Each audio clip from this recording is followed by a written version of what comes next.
Evangelho de Mateus,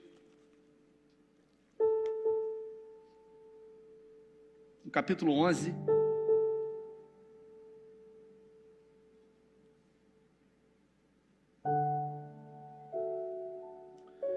Mateus capítulo 11, se puder botar no telão, versículo 16. A gente pode ler o 16 e o 17 juntos, bem forte, a gente pode ler? 1, 2 e 3.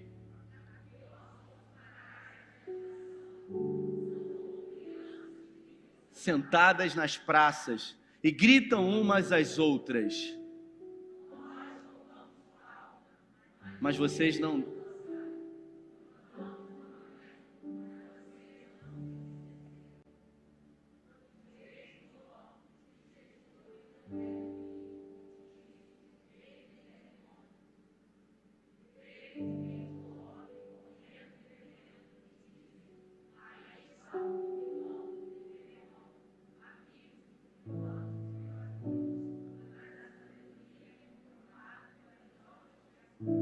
Amém, até aqui.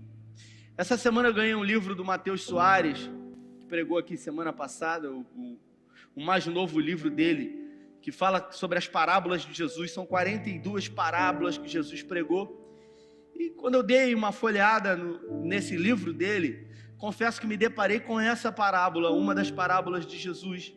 E essa parábola, ela não é uma parábola comum. Talvez você que veio aqui hoje ou que está nos acompanhando aí, seja a primeira vez que você ouça sobre essa parábola. Eu vou pregar sobre ela hoje. Eu preguei esse mesmo texto aqui em 2018, aqui na igreja. E algumas coisas me chamaram muito a atenção quando li esse livro hoje e me debrucei sobre essa parábola. Para você entender um pouco desse contexto aqui, Jesus ele conta, que no tempo onde ele se encontrava, as pessoas, as crianças, o tempo presente era como as crianças que brincavam nas praças. Tocavam-se flauta, mas elas não dançavam. Choravam-se lamento, mas elas não se entristeciam. Para você entender um pouquinho dessa história aqui, a gente está falando do contexto logo depois da vinda de João Batista, e Jesus assumiu o seu ministério. O Antigo Testamento, ele se finaliza, e as Bíblias mais antigas, você vai lembrar que existem 4 folhas em branco. Quem lembra disso? 4 folhas em branco, isso. Você é bastante velho de crente, igual a mim. Eram 4 folhas em branco. E aí, depois começa-se o Novo Testamento. E o Novo Testamento, ele vem com o João Batista profetizando a vinda de Jesus. Ele era um profeta. Mas João Batista, ele era um profeta que não foi recebido pelos judeus. Afinal, ele era diferente. João Batista, ele tinha hábitos diferentes. Mesmo sendo um profeta, ele se vestia de uma forma informal, ele usava peles de animais, ele não era sociável, ele vivia nos desertos, ele não vivia próximo de pessoas, ele se alimentava de mel de tâmara e de insetos, como por exemplo gafanhotos. João Batista, ele tinha um discurso muito duro, onde ele dizia: arrependei-vos, pois é chegado o reino dos céus. Então, basicamente, João Batista, ele realmente confrontava muito as pessoas, e ele não foi muito bem recebido. Afinal, os religiosos da época, eles tinham uma ideia diferente, eles tinham expectativas diferentes da parte da vinda do Messias. Assim como eu e você temos expectativas diferentes daquilo que Deus vai fazer. A gente sempre espera que Ele vai fazer de um jeito, a gente sempre quer e deseja que Ele faça de uma maneira. E João Batista veio, e ele não foi recebido. E depois de João Batista vir e anunciar a vinda do Messias, Caleb, a Bíblia fala que o Messias, ele era diferente de João Batista. Jesus, ele era sociável. João Batista não se reunia com as pessoas. Jesus, ele se reunia, ele comia, ele bebia com publicanos e com pecadores. João Batista, ele se vestia de pele de animais, e Jesus não, ele usava uma roupa da época. Mas mesmo assim, sendo totalmente diferente de João Batista, as pessoas não receberam o Messias. E é dentro desse contexto que Jesus ele se apresenta dizendo: vocês não sabem o que vocês querem, porque João Batista veio, vocês não o receberam. E eu vim, o Filho do Homem veio e vocês também não me receberam. E aí Jesus, ele traz uma parábola, Davi, para explicar um pouco sobre isso. Ele diz o seguinte: essa geração se assemelha a crianças brincando nas praças. Eu não sei, Jean, se você se lembra, se tem tanto tempo, quando você era criança. Mas quando eu era criança, não tinha telefone. Não tinha. Então, quando eu queria brincar com um amigo, o que eu fazia? Eu não tinha um WhatsApp para eu falar com ele. O que eu fazia? Eu ia para a rua, porque o amigo estava na rua. E eu me encontrava com ele na rua. Quem lembra disso, gente? Levanta a mão aí. Vou chamar você de velho, não. É muita gente. Então a gente sabia que os amigos estavam na praça, estavam na rua, jogando bola. E na minha época tinham muitas brincadeiras. Jesus aqui ele diz, Rafael, que tinham 2 brincadeiras no tempo dele. E eu vou falar sobre essas 2 brincadeiras hoje. A primeira brincadeira, Anderson, ele diz aqui: tocamos flauta, mas vocês não dançam. Essa brincadeira era uma brincadeira, Lauro, que as crianças brincavam na época de Jesus, que era brincadeira de casamento. Porque as crianças, elas reproduzem os comportamentos dos pais. Não haviam brincadeiras na época como amarelinha, como lata, como taco, como garrafão, pique-pega. As crianças, elas reproduziam aquilo que elas viam. Afinal, a sociedade era uma sociedade totalmente diferente de hoje. Então, uma das brincadeiras preferidas aqui que Jesus fala era o casamento. Então, como é que funcionava, pastor Vanderlei? Alguém falava assim: vamos brincar. E aí eles falavam assim: vamos brincar de quê? Aí falava assim: vamos brincar de casamento. Não é assim na sua época? Vamos brincar de salada de fruta, vamos brincar de pique-pega, aí vamos brincar de casamento. E aí um dizia: eu vou ser o noivo. Aí outro dizia: eu vou ser a noiva. Uma mulher dizia: eu quero ser o sacerdote. Ótimo. Então vamos brincar de casamento. E aí eles começavam a querer brincar e de repente a flauta era tocada, mas ninguém dançava. Porque casamento é alegre, né, Débora? Mas ninguém celebrava. Aí Jesus diz: tocamos flauta, mas vocês não dançam. Aí Jesus diz: essa geração é semelhante a essas crianças que brincam na praça. A primeira brincadeira é essa. A segunda ele diz: choramos lamento, mas vocês não se entristecem. O Mateus Soares, nesse livro, ele traz essa ilustração dizendo: a segunda brincadeira, obviamente, é a brincadeira de velório. Quem brinca de velório, né? As crianças no tempo de Jesus brincavam de velório. Então como é que era? Um dizia: vamos brincar de quê? Vamos brincar de velório. Aí um dizia: eu vou ser o morto.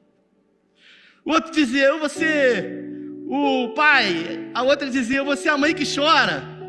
E as carpideiras: eu quero ser carpideira, eu vou chorar. E aí eles começavam a produzir lamento, mas eles não se entristeciam.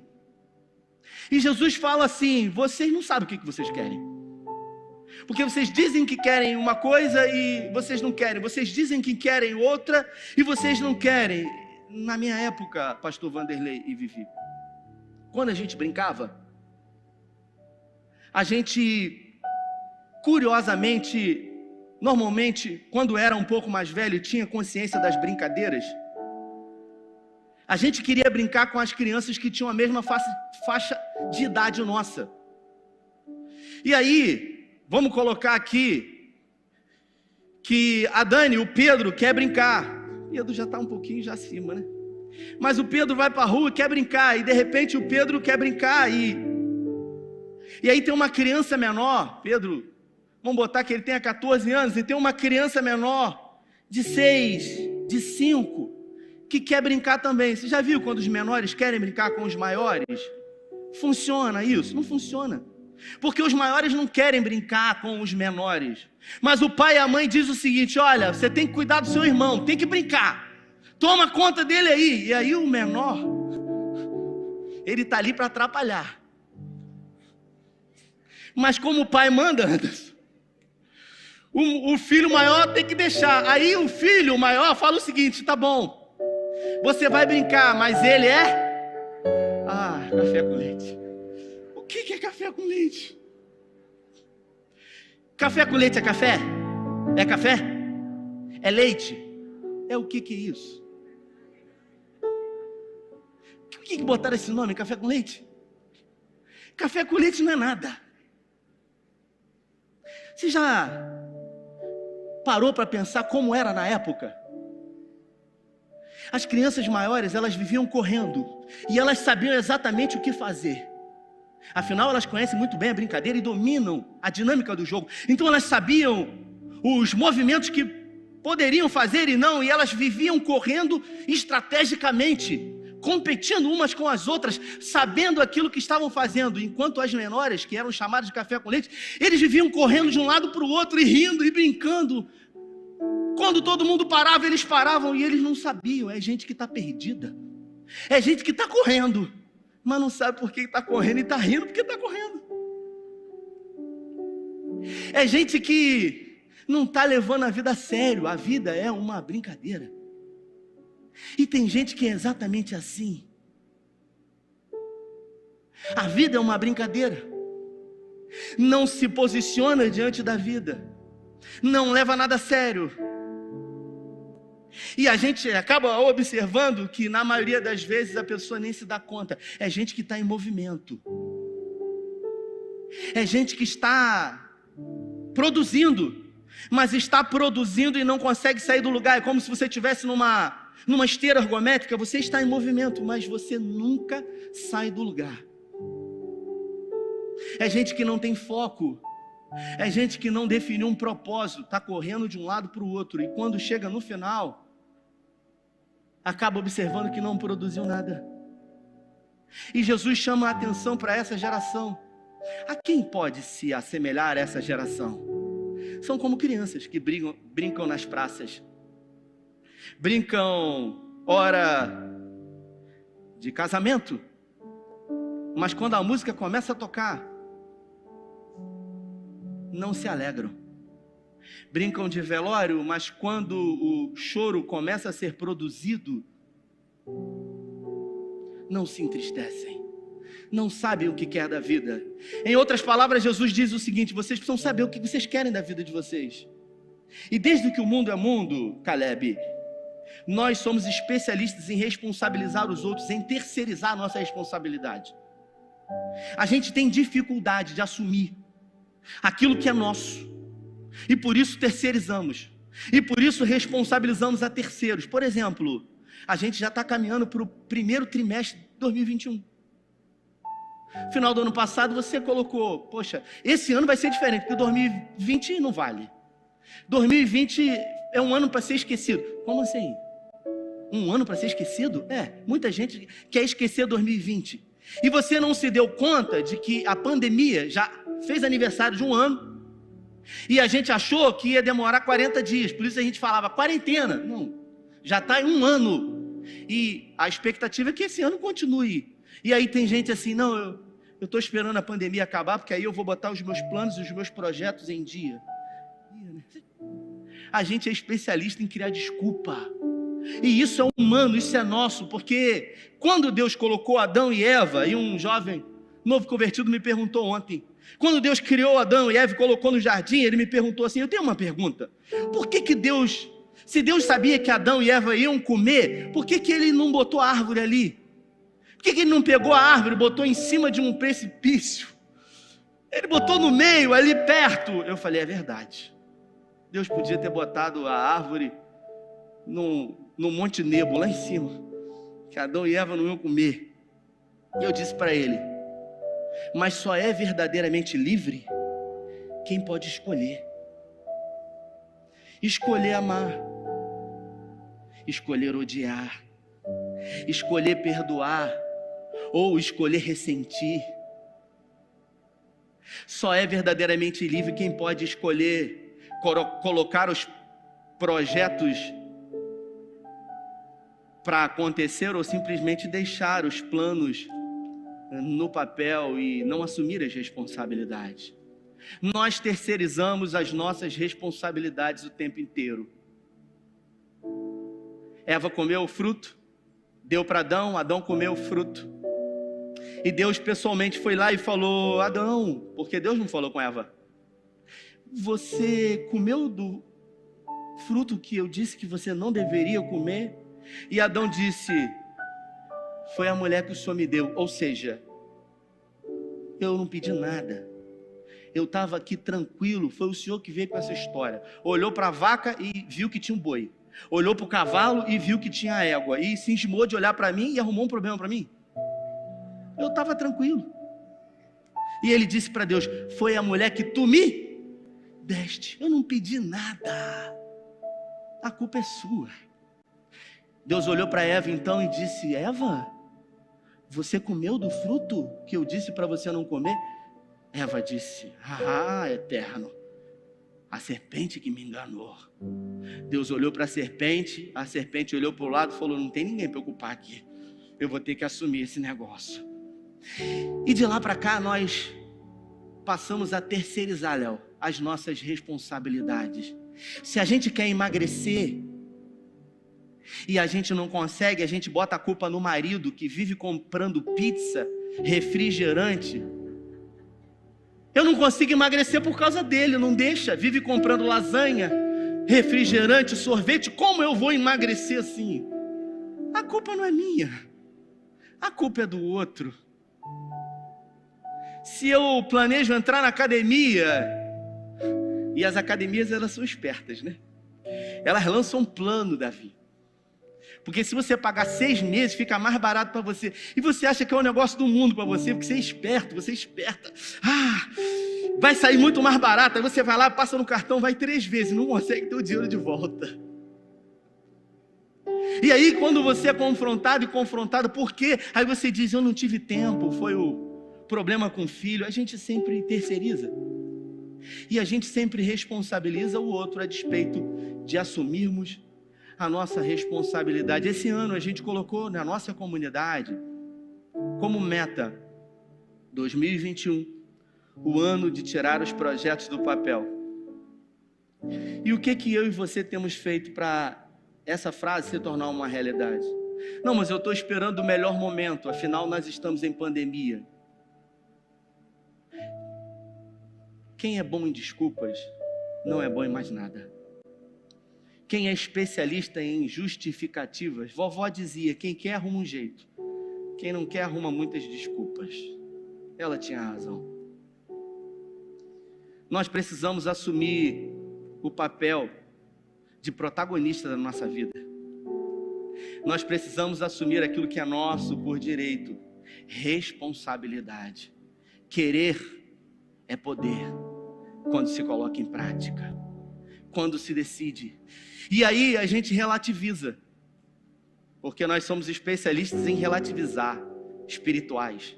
A gente é crente quando a gente quer dar desculpa do negócio. Ontem um rapaz falou assim para mim, pastor, eu estou estudando para o concurso público do IBGE. Eu falei, é mesmo? Já abriu inscrição? Ainda não. Eu podia dizer para ele, vai ser bobo, rapaz, vai estudar. Não abriu nem inscrição, ele está focado. E depois que passa, aquele que não estudou, aquele que não se preparou, aquele que não teve a atitude, vai dizer, mas teve sorte. Ou como muitas vezes aquele que prospera e você olha e você não tomou a atitude, diz assim, deve ter alguma parada errada, algum esquema. Você já viu uma menina bonita casada com um rapaz feio? Quem já viu? Levanta a mão aí. Quem já viu? Aí você fala assim, gente, menina bonita casou com esse cara desmaiado. O que é isso? O cara teve atitude, meu irmão. Foi lá. Enquanto os outros só olhavam de longe, ficavam com medo, ele tomou atitude. Ele foi e chavecou ali. Tomou uma atitude. Teve um posicionamento.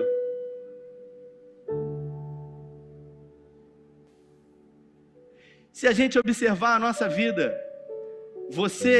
o lugar que você está hoje, é fruto das escolhas que você fez ontem. E a gente não quer assumir isso. A notícia boa é que o lugar que você vai estar amanhã vai ser fruto das escolhas que você vai decidir fazer hoje. E as dificuldades, elas fazem parte da vida de todo mundo. Todo mundo.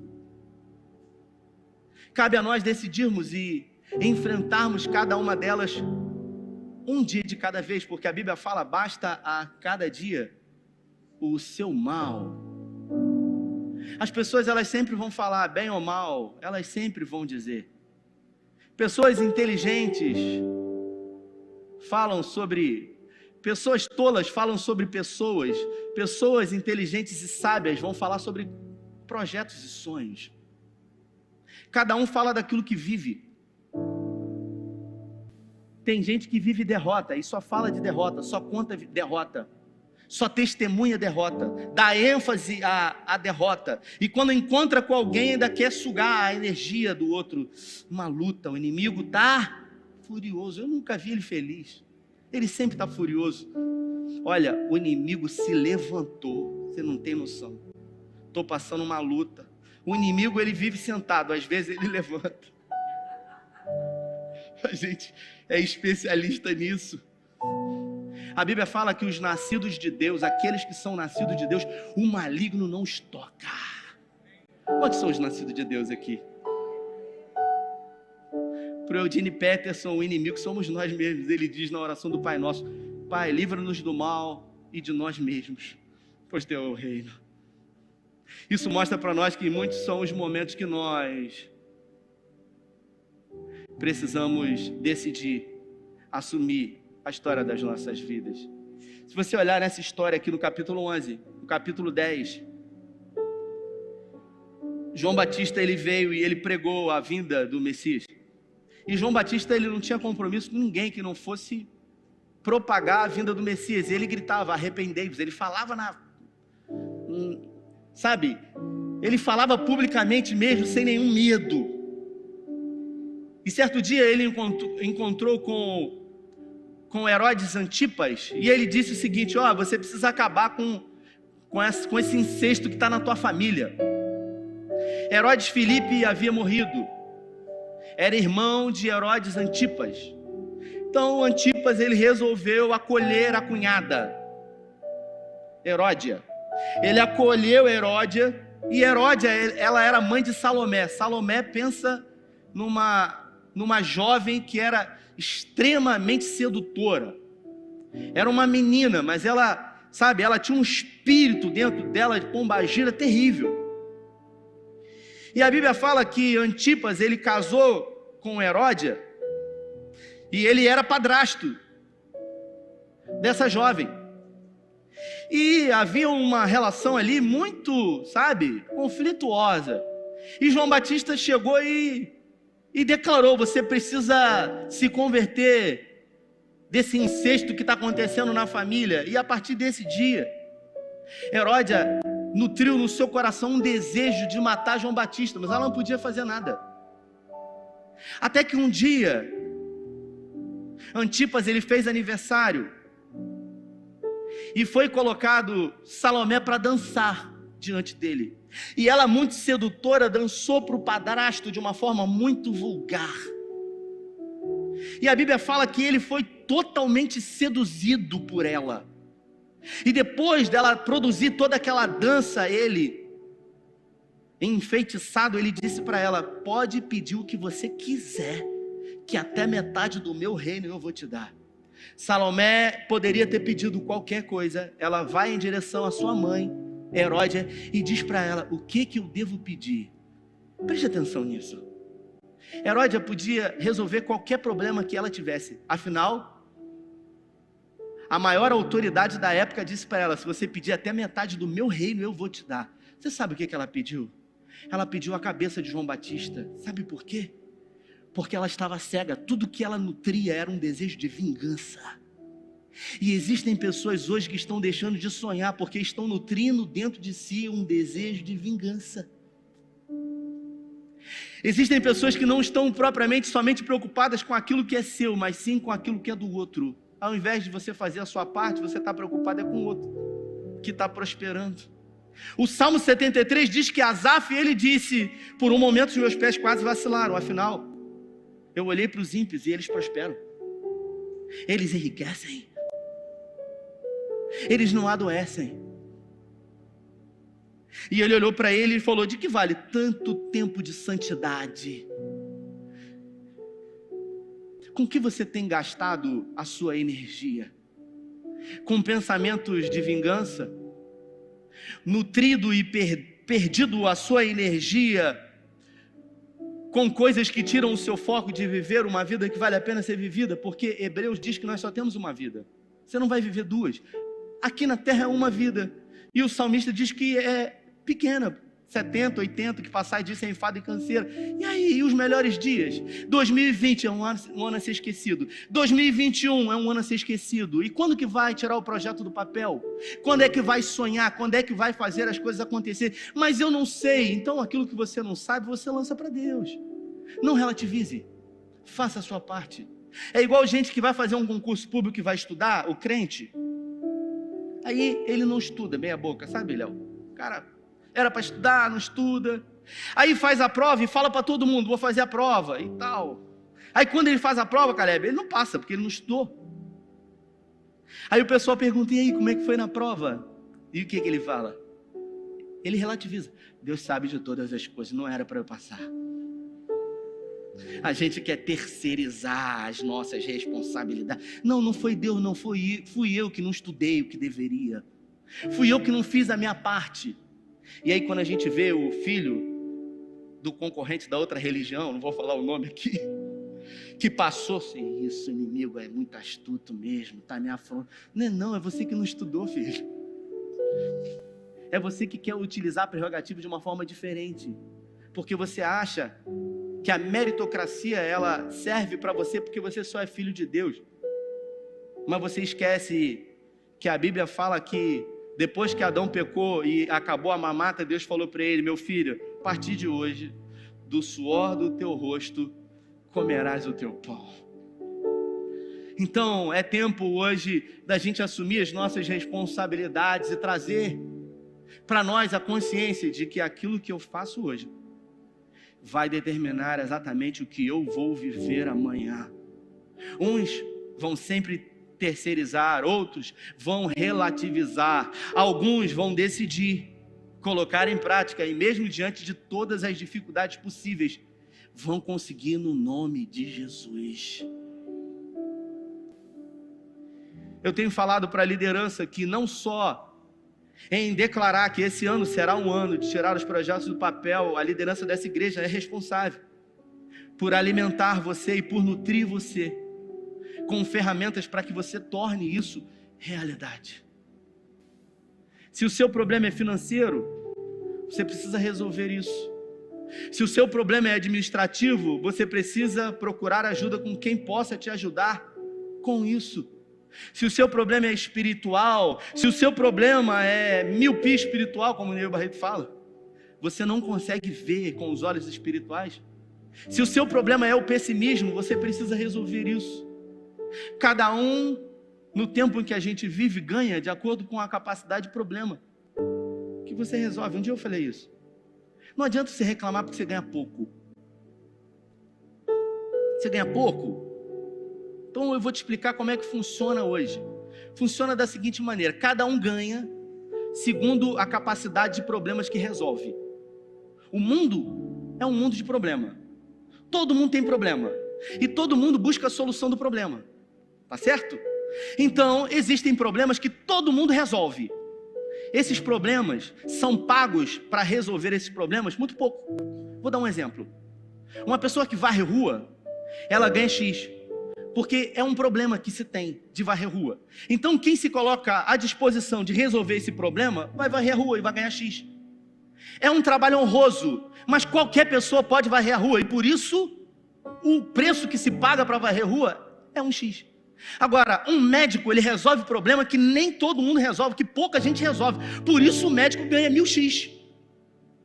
Porque ele estudou para resolver um tipo de problema que pouca gente resolve.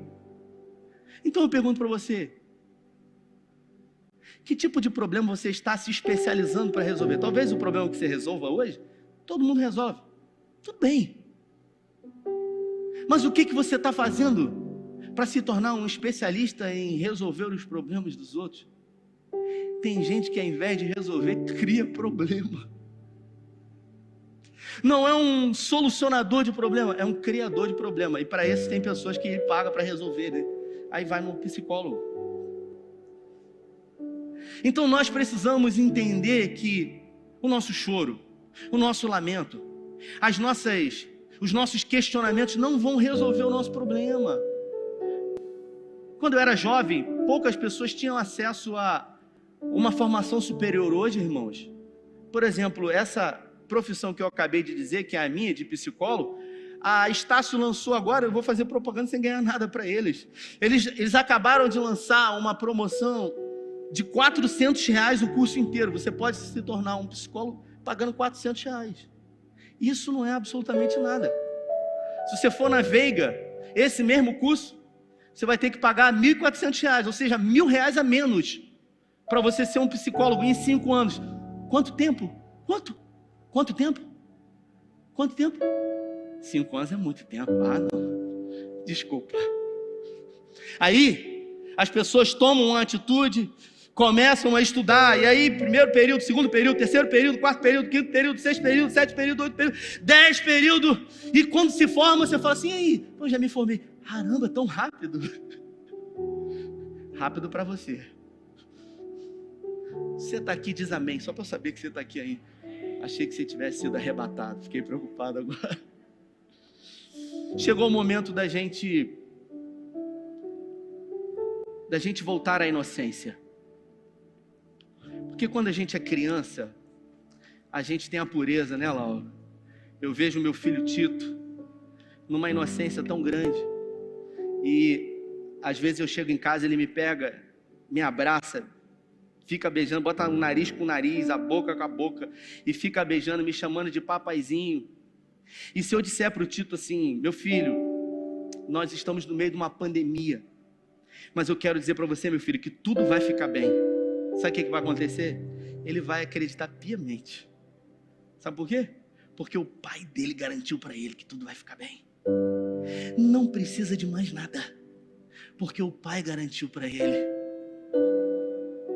E quantas são as vezes que o nosso pai garante para a gente que tudo no final ficará bem e nós duvidamos, e nós questionamos, e nós temos medo, e nós deixamos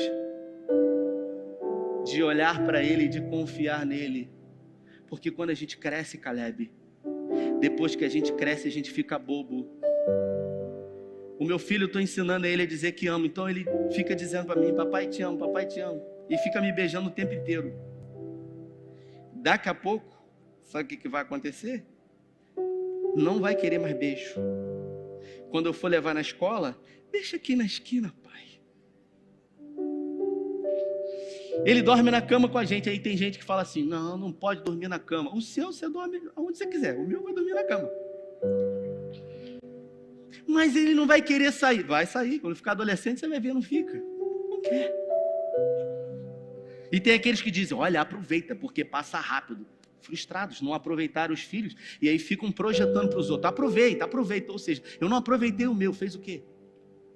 Vamos viver um dia de cada vez, vamos viver os sonhos de Deus e aquilo que Ele tem para hoje, para as nossas vidas, vamos viver os sonhos de Deus. A Bíblia fala em 1 Coríntios que para todo quanto forem as promessas de Deus em Cristo, nós temos o sim e o amém, mas vamos trazer de volta aquilo que talvez tenhamos perdido, no tempo em que brincávamos nas praças, a inocência, assim como essa canção,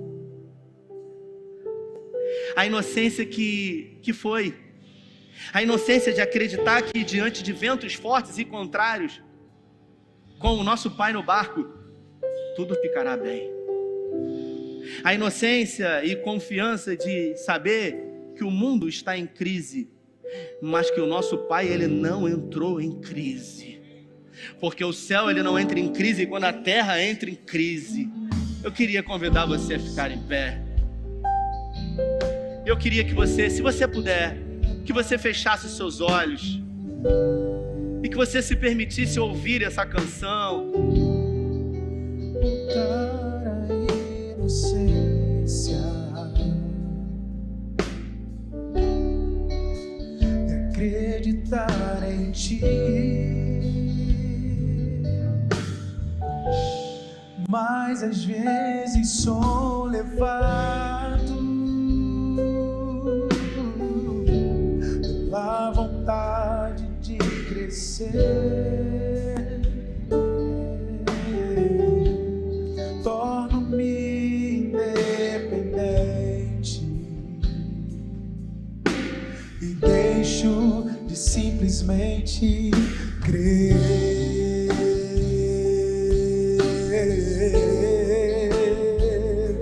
Levante as suas mãos para o céu e declare isso. Cante. Não posso viver longe do teu amor, Senhor.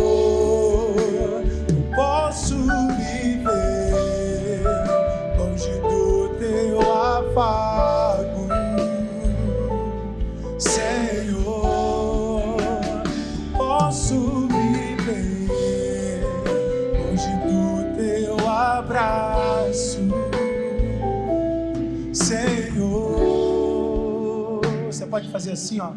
Sinta o abraço do Espírito Santo. Abraça-me. Peça para Ele nessa noite. Abraça-me.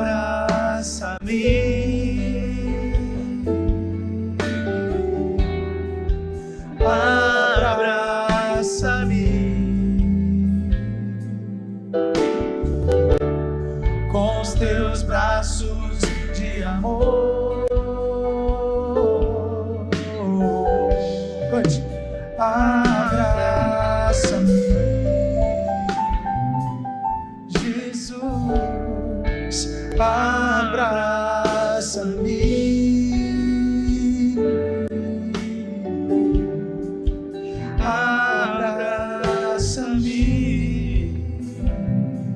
Aleluia. Esse mesmo texto, quando chega no final do versículo, ele diz assim: a sabedoria, aquela que eu disse no início, quando falei sobre Salomão, esse mesmo texto, nessa parábola de Jesus, Jesus termina essa história dizendo: a sabedoria, ela é justificada pelas obras. Não adianta você dizer que é sábio se você não tem obras, se você não tem atitude, se você não tem um posicionamento. No Salmo 137, quando o povo de Deus foi levado para o cativeiro na Babilônia, e Deus havia sentenciado o povo de 70 anos na Babilônia. Sabe o que aconteceu quando o povo foi para a Babilônia? Eles ficaram de braços cruzados, resolveram não construir nada, não fazer nada, e Deus falou: olha, vai demorar 70 anos. E aí foi levantado um falso profeta para dizer: não, Deus vai levantar, Deus vai acabar. E Jeremias veio, um profeta Jeremias, com uma canga de madeira no pescoço, dizendo: só daqui a 70 anos. Esse falso profeta quebrou a canga de Jeremias e falou: nada, ele não sabe de nada, Deus vai se levantar contra os nossos inimigos. Jeremias pegou uma canga de ferro e falou: você pode quebrar, mas a verdade é que a palavra do Senhor é uma só e ela vai se cumprir. E aí no Salmo 137 diz assim, o povo da Babilônia dizendo: por que vocês não cantam aí uma música que vocês cantavam na terra de vocês? Eles diziam assim: como que nós iremos cantar? Penduraram as harpas nos salgueiros, falou: a gente não vai cantar, a gente não tem ânimo para cantar. E aí o profeta Jeremias, ele manda uma carta para o povo dizendo o seguinte: vocês estão na Babilônia, mas construam casas, deem-se em casamento, se multipliquem, porque senão vocês vão acabar. Vocês vão passar por esse período de dificuldade, mas no final eu vou restituir cada um de vocês. Eles estavam esperando passar, assim como muita gente está esperando a pandemia passar. Então, irmãos, a gente não sabe o que vai acontecer, quanto tempo tem ainda. Uma coisa eu vou dizer para você: você não pode parar a tua vida. Você tem que construir, você tem que ter projetos, você tem que colocar em prática os seus sonhos. A gente não sabe quanto tempo a gente tem, mas uma coisa a gente tem é hoje. Então vamos viver o hoje como se não existisse amanhã. Então vamos amar, vamos perdoar, vamos viver ao invés de existir. Porque enquanto a gente estiver aqui, Deus está com a gente. No dia em que a gente estiver lá, essa semana o irmão Lázaro morreu. tanto ele dizer, eu vou subir, ele está com o Senhor. É o fim para ele? Não. Quando você morrer vai começar uma nova vida. Agora, enquanto você estiver aqui, viva intensamente, seja intencional, assuma o protagonismo da tua vida, decida aquilo que você quer para você, ainda que as coisas não saiam exatamente como você desejou, mas pelo menos assuma o controle e de uma vez por todas não terceirize mais as suas responsabilidades. Eu queria orar com você, mesmo no seu lugar. Se essa palavra falou com você, ela aqueceu o teu coração, eu queria que você colocasse as suas mãos no seu coração. Eu queria orar junto com você e pedir ao Espírito Santo, o Paráclito da igreja, que ele dê forças para você romper aquilo que é uma barreira, aquilo que é uma limitação, aquilo que é um limitador, aquilo que é uma dificuldade. Talvez pedir até mesmo para que o Espírito Santo livre você dos pensamentos que você tem, que tanto intoxicam e fazem mal a você. Espírito Santo de Deus, nós queremos ser como criança, nós queremos voltar à inocência e acreditar em Ti, como essa canção diz. É verdade que às vezes somos levados com a vontade de crescer e deixamos de crer. Nós queremos voltar a crer, a confiar, a depender, a esperar em Ti. Hoje nós voltamos para a posição, Senhor, para a posição da qual não deveríamos ter saído, na posição de alguém que assume as responsabilidades e que está disposto a decidir o futuro, entendendo que aquilo que faz hoje determina onde vai estar amanhã. Pai, blinda a nossa mente de pensamentos e de lembranças do passado que muitas das vezes fazem com que nós achamos que tudo vai se repetir e que não vai dar certo e que não vamos conseguir. A Tua palavra diz que nós podemos todas as coisas em Ti. A Tua palavra diz que se nos sentirmos fracos, o Teu poder se aperfeiçoa na nossa fraqueza. Por isso, Pai, aquele que está fraco e fraca aqui, que o Teu poder hoje se aperfeiçoe nele, nela. Pai, em nome de Jesus, eu quero declarar hoje um novo tempo, um marco zero, para esse ano de 2021, de tirar os planos e projetos do papel. Eu declaro profeticamente que tudo se inicia hoje através de uma atitude, de um posicionamento, porque quando o homem quer e coloca diante do Senhor, ninguém pode impedir. Nós fazemos planos, nós temos sonhos e projetos, e muitas são as vezes que os teus sonhos e os teus planos são diferentes dos nossos. Eu quero pedir, Pai, em nome de Jesus, que hoje haja um alinhamento profético nos céus entre os planos que o Senhor tem para nós e os nossos sonhos e planos, em nome de Jesus. Que seja produzido um alinhamento profético nos céus. Que o Senhor continue a estar conosco, assim como Mateus 28, no último capítulo, diz: eis que eu estou convosco todos os dias, até a consumação dos séculos. Não importa o que aconteça, o Senhor está conosco. Nós pedimos, guarda, ó Deus, a nossa vida, guarda a nossa casa, Senhor, guarda os nossos filhos, Pai, repreenda o intento do inferno sobre eles, Pai. Guarda a nossa entrada, a nossa saída, adestra os nossos dedos para a batalha, que não sejamos covardes diante das lutas que se levantam diante de nós, porque quando somos fracos, a nossa força é pequena, mas quando nos posicionamos, o Senhor é por nós, e quando o Senhor está conosco, nada é impossível. Essa é a nossa oração, Pai, em nome do Pai, que ama como ninguém, em nome do Filho Jesus e em nome do Espírito Santo de Deus. Se você crê e recebe, dê a melhor salva de palmas para Ele.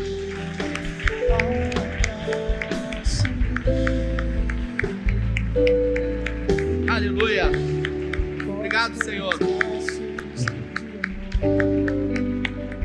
Aleluia. Amém. A gente vai finalizar. Pediram para avisar que as inscrições da Escola de Servos já estão abertas lá atrás.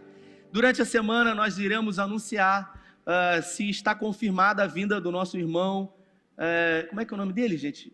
Luiz Arcanjo, para quinta-feira, trazendo a arca, vai estar conosco aqui quinta-feira, vai abrir as inscrições. Nós temos um número muito reduzido, apenas 500 lugares, nós temos uma capacidade de 1.000 pessoas aqui, por isso vamos disponibilizar apenas 500 lugares.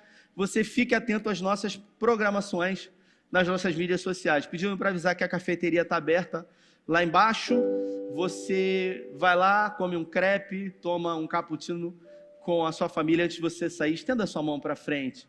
Eu quero declarar sobre a sua vida, nessa semana que se inicia hoje, que será uma semana de oportunidades para você. Será uma semana onde a presença do Senhor vai fazer a diferença em tudo. Que Deus guarde você, que Ele esconda, torne você invisível aos olhos do inimigo. Que Ele abençoe poderosamente a obra das tuas mãos, o seu trabalho. O que quer que você faça para a glória dEle. Que Ele te honre, que Ele te abençoe, que Ele te prospere, porque Ele é o Deus da sua vida. Eu declaro uma semana de milagres, uma semana de vitória, porque você serve a um Deus de vitória. Oramos com fé, em nome de Jesus. Deus abençoe você, uma excelente semana. Valeu!